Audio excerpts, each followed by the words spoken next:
Welcome to whoever is watching this. As a church, we wanted to sit down and interview people from very different aspects of life. We're going to be sitting down with some of the staff, which is what we're doing today. But just so you know, we're going to be sitting down over the next coming weeks with teachers and doctors and people kind of on the front lines of this kind of new stage of life around the next several weeks. But today I wanted to sit down with Carly. Many of you probably watching this know Carly.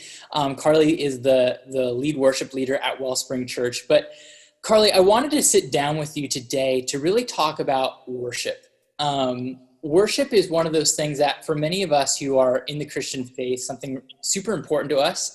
But my guess is there's a lot of like misconceptions or confusion about what worship is and isn't.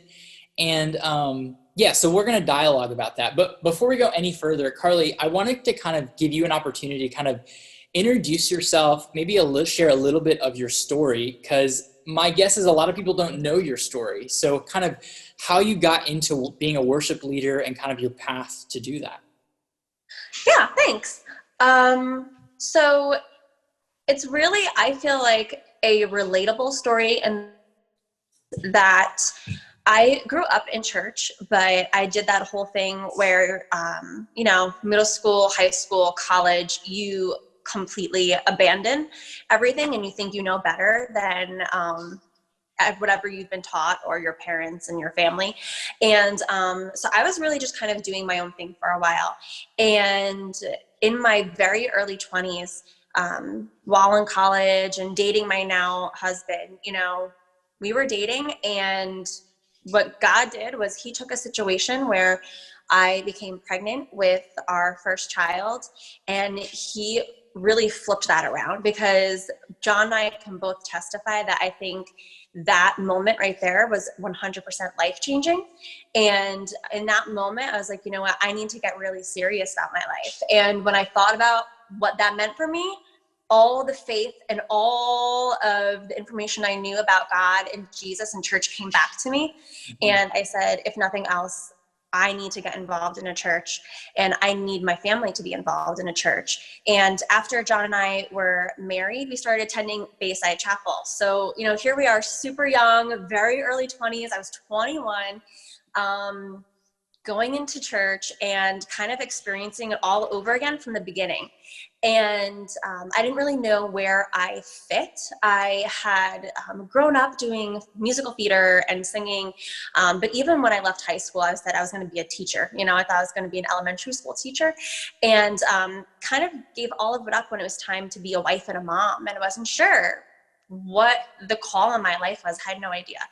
And in attending Bayside, I knew people from, my previous high school life, and they started talking to me about the worship team, and I was so uncomfortable. I was like, I don't know what that looks like. What is this? What is music about Jesus? I don't know. And ultimately, as I really came back into my faith, I got involved with worship team there. And I do remember the very first rehearsal I went to, I came back and my whole entire aura was different, to the point where John said, "What is up with you?" And I said, I could do that every day. And then after that, just being involved in worship there, I started attending Liberty University and was going to school for church ministries. I knew, I said, this is what I was meant to do. And then it's kind of just been ever since involved there. I was on staff there for different things, and then was a part of helping plant Wellspring. That's awesome. That's cool. There are some aspects of your story that I didn't even know. I can't really imagine you if you went the route of being an elementary school teacher. That would have been fun. But I love the part of your story too about, I think so often for us, we kind of fall into our calling.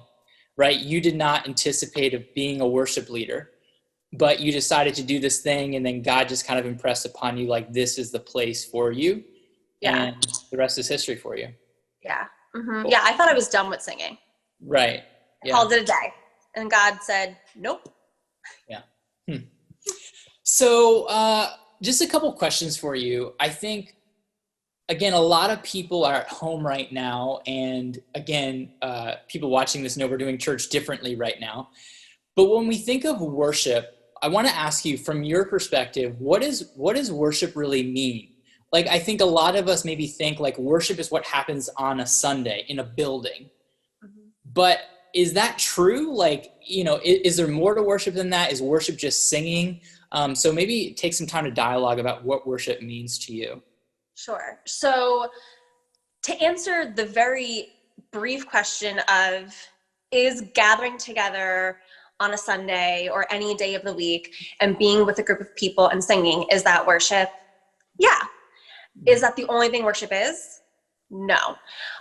We use worship a lot of times, I think, to talk specifically about music and singing in a group of people, or we use the word congregation, you know, congregational worship.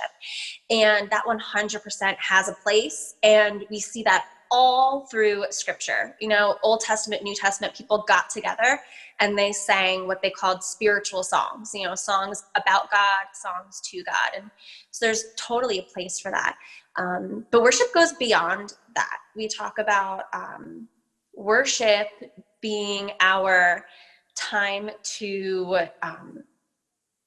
reflect on God, to praise him, to give him the glory that he's due.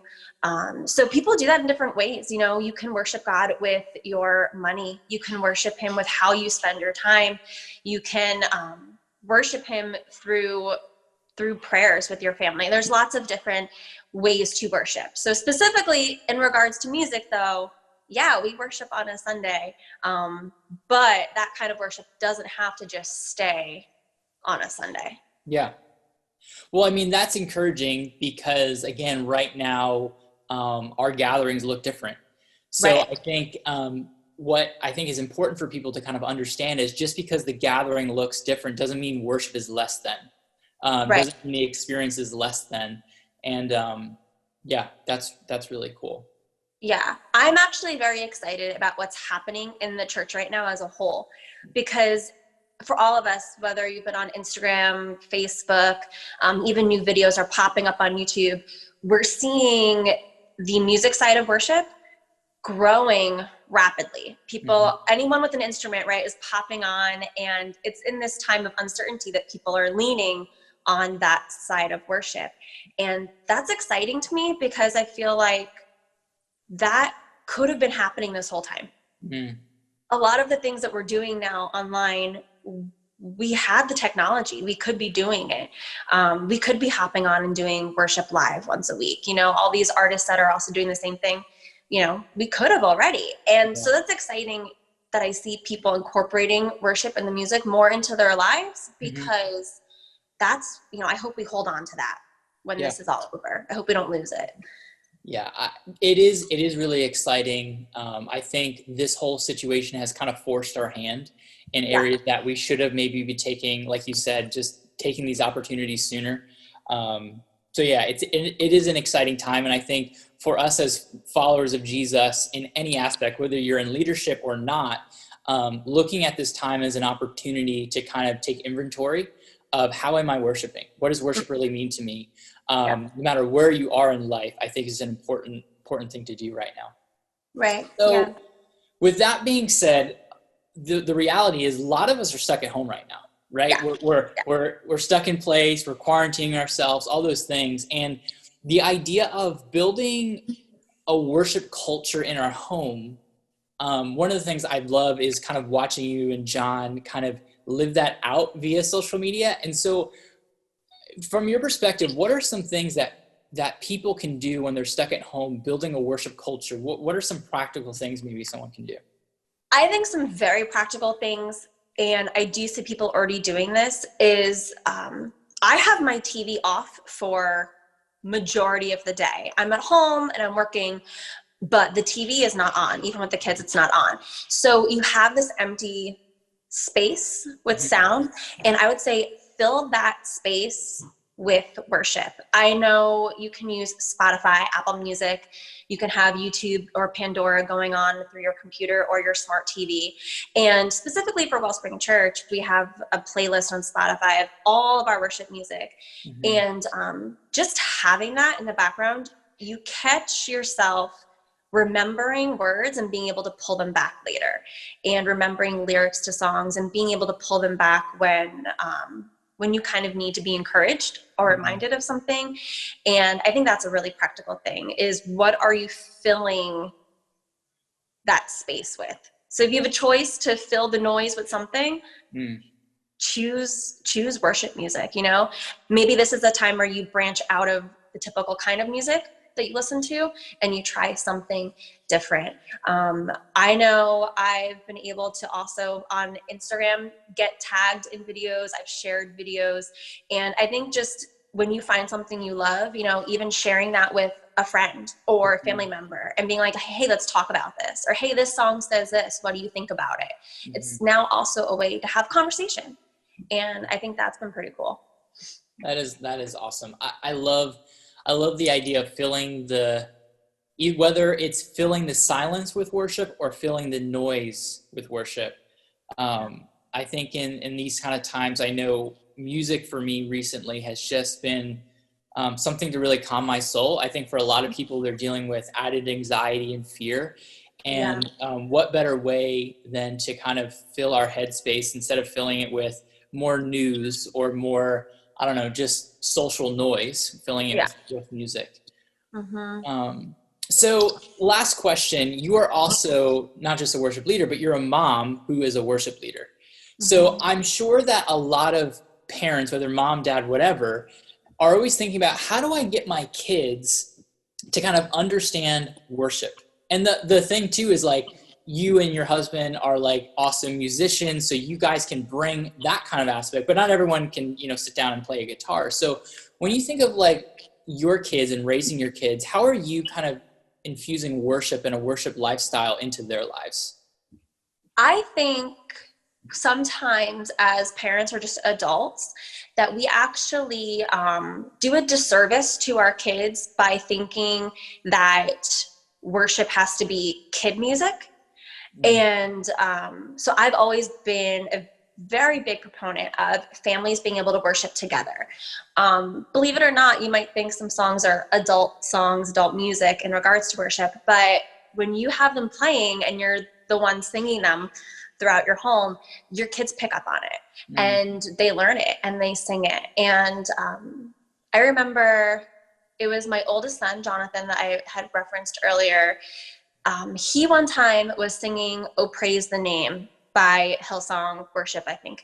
And he was able to understand those words because he sang them so often. He had an emotional response to it. And he was just so grateful for what Jesus had done for him through a song that perhaps sometimes we would think was too adult for him, or that we should kind of dumb our music down for our kids. And so, just having it on with them, having it on in the car, in your home, I think that's really important. Another thing, honestly, whether we're in church or at home now with the worship experience online, is worship a priority? From parents, as they view us, is worship a priority, or is it just what happens before the sermon? So are we showing up on time so that we can experience the worship? Or are we teaching our kids, oh, it's okay to be really late because the worship's not important. We just need to make sure we're seated for when the pastor starts speaking. They see the things that are important to us and that we make time for. So I think there's a level of that. Even church online, we sang with our kids. We all got into our bed on Sunday morning. We watched it in the bedroom and we sang the songs. And what was really cool was at one point I wasn't singing. I was commenting on the chat on my phone and I heard my kids singing. And I was like, man, like that is so cool. And part of it's because they've heard it. Part of it's they see us modeling the importance of it. And, you know, we have private worship time. Like I have time by myself every week, whether I'm locked in my bathroom or sitting down at the piano, and they hear prayer and worship throughout the week. Kids really, they model what they see. So that's definitely one of the things as a parent is, how do you treat it? How do you prioritize it? What do you have to say about it? I love that. I don't have kids, but I've been in youth ministry before, and I've have younger siblings. And one of the things that I've always recognized, and I think this goes above even worship, but it's what's often replicated is what's modeled. Yeah. So if you are valuing worship, the people surrounding you will watch you and what you're doing, whether that's in prayer.